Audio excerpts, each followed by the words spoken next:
Hello student, my name is Manish. मैं इस video पर बात करने वाला हूँ प्रथम मासिक आकलन परीक्षा जुलाई 2022 कक्षा 12वीं विषय इतिहास का सॉल्यूशन इस वीडियो पर बताने वाला हूँ। तो स्टूडेंट वीडियो को लाइक, शेयर और यूट्यूब चैनल को सब्सक्राइब कर ले। इसका पीडीएफ टेलीग्राम पर मिलेगा।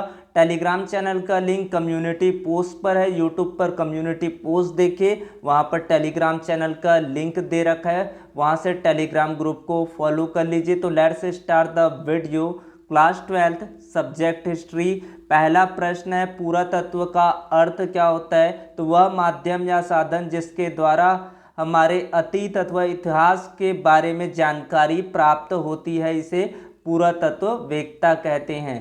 अगला प्रश्न है, हड़प्पा सभ्यता की मुहरें किस पत्थर से बनी होती है? हड़प्पा सभ्यता की जो मुहर होती है वो सेलखड़ी नामक पत्थर से बनी होती है। स्त्री धन किसे कहते हैं या क्या है? महिलाओं को शादी से पहले, शादी के समय, बच्चे के जन्म के समय और विधवा होने के दौरान जो भी चीजें उपहार में मिलती है वह सभी क्या है? स्त्री धन है।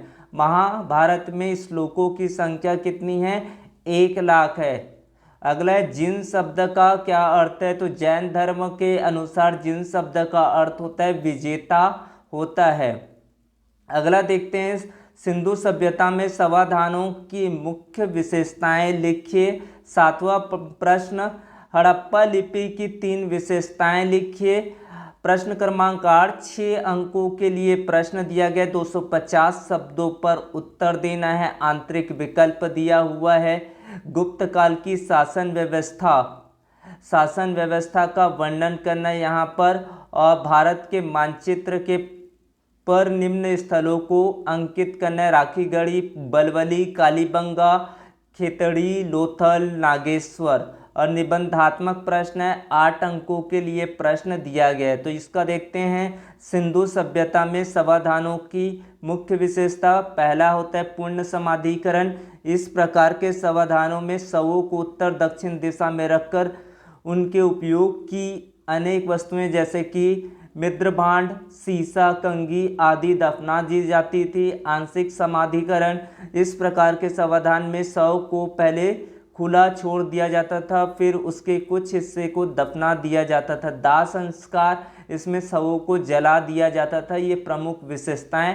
हड़प्पा लिपि की सभ्यता की बात करें तो हड़प्पाई मुहरों पर लिखी पंक्ति मालिक के नाम व पदवी को दर्शाता है। हड़प्पा लिपि वर्णमाली नहीं है बल्कि चित्रमय थी। यह संभव दाईं ओर से बाईं ओर लिखी जाती थी। कुछ मुहरों पर दाईं और चौड़ा अंतराल है, जबकि बाईं ओर यह संकुचित है। अगला देखते हैं, गुप्त शासकों ने केंद्र और प्रांत दोनों में एक कुशल प्रशासनिक प्रणाली स्थापित की हुई थी।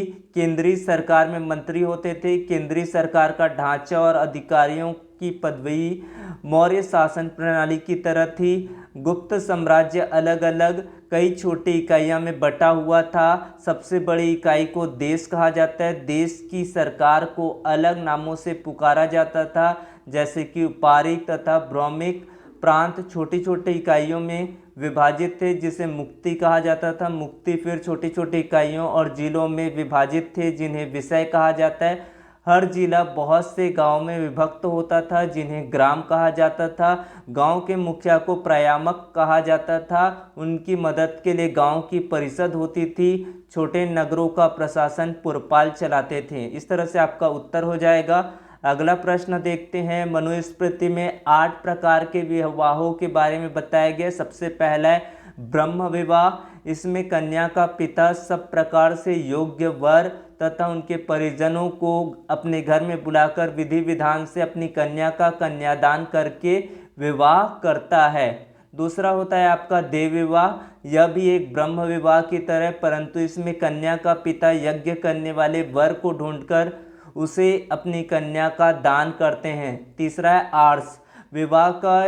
यह प्रकार कुछ आदिवासी जातियों में प्रचलित है, जहां कन्या का पिता अपनी बेटी से विवाह करने की इच्छुक व्यक्ति से गाय लेकर विवाह करता है। प्रजापति यही ब्रह्म विवाह के समान ही है। इसमें कन्या का पिता वर को अपनी कन्या देकर सुखपूर्वक वैवाहिक जीवन जीने का आशीर्वाद देता है। चौथा है आपका गंधर्व विवाह। जब एक स्त्री एक पुरुष आपस में आकर्षित होकर बिना किसी धार्मिक रीति रिवाज का पालन करते हुए विवाह कर लेते हैं तो इसे गंधर्व विवाह कहा जाता है। इसे आजकल लव मैरिज भी कहा जाता है।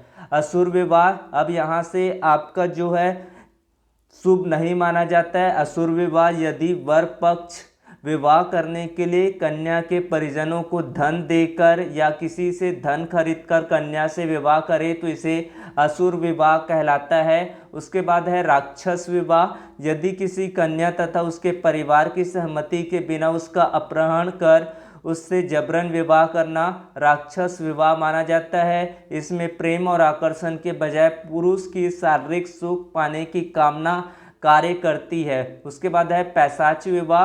विवाह के सभी प्रकारों में इसे निष्ठतम माना जाता है। इसमें निद्रामग्न, बेहोश या स्वयं की रक्षा करने में अक्षम कन्या से जबरन बलात्कार कर उसे विवाह के लिए मजबूर किया जाता है तो यह पैशाच विवाह कहलाता है। तो इस तरह से आपको 8 प्रकार के विवाह के बारे में यहाँ बताया गया। इसी को आपको लिखना है। ये 8 अंकों का प्रश्न है और बोर्ड एग्जाम के लिए भी मोस्ट आईएमपी प्रश्न है। तो वीडियो को ज़्यादा से ज़्यादा लोगों तक शेयर करें।